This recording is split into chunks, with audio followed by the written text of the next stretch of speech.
Hyderabad Faizan Ramzan English elementary Pakistan school Hyderabad میں 11ویں سالانہ تقسیم انعامات اور اسناد ایوارڈ کی تقریب منعقد کی گئی۔ مزید تفصیلات سٹی رپورٹر نعمان راجپوت کی رپورٹ۔ تقریب میں جس میں مہمان خصوصی کی فرائض ڈی ایس پی کینٹ نے ادا کی، اس موقع پر اسکول میں زیر تعلیم بچوں کے والدین سمیت دیگر شہریوں کی بڑی تعداد نے پروگرام میں شرکت کی۔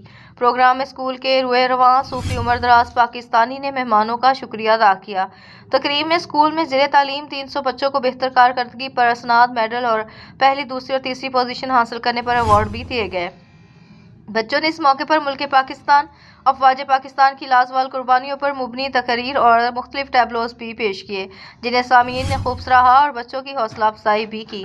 اس موقع پر صوفی عمر دراز پاکستانی کا کہنا تھا کہ اسکول میں غریب، ضرورت مند سمیت دیگر تمام بچوں بچیوں کو مفت تعلیم، کتابیں، بیگ، یونیفارم سمیت دیگر تمام اشیاء مفت دی جاتی ہیں۔ اسکول میں بچوں کو ملک سے محبت، اپنی افواج سے محبت، ان کی لازوال قربانیوں کا درس دیا جاتا ہے، تاکہ بچوں کو اس ملک کی فوج کی قربانیوں کی آگاہی ہو سکے اور یہاں سے تعلیم مکمل کر کے جانے والے بچے اس ملک اور پاک فوج کی خدمت انجام دے سکیں۔